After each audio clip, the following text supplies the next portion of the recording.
This year, 70,000 applied. But only a select few made the cut. Now they're going through 17 weeks of hardcore training. It's definitely not a walk in the park.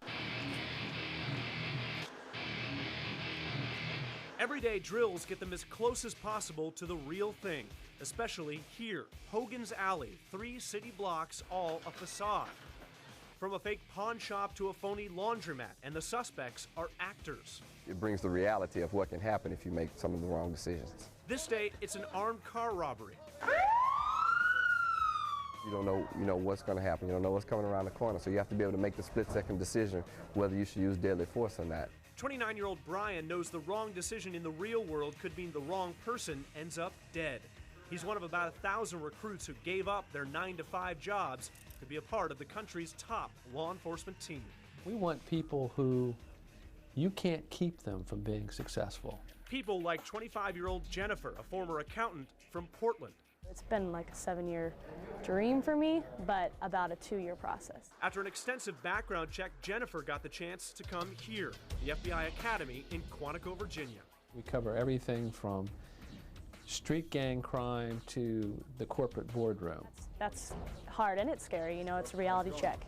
And you say, whoa, you're really gonna do this, so you better be ready for it. Getting ready means intense discipline. Recruits, some who've never held a gun, spend weeks here, the FBI's new covered shooting range. In the indoor range, you learn basically how to get your line of sight, how to aim at a standing target. From handguns to machine guns, recruits don't pass until their shot is right on target. All 3 of you slowly come down to your knees. Another part of a typical day, an entire class on how to properly handcuff a suspect. Of course, there's always inherent dangers involved, but this is ultimately safer as opposed to rushing right in. All day, the classes continue. Anybody seen a kilo of cocaine wrapped up like a brick? Recruits get a crash course in law, learn how to deal with evidence, and the best way to fingerprint. Back outside, things get physical. If you come up on a threat and you decide that it is a threat and you need to get out of there, you need to get out of there. You don't hesitate.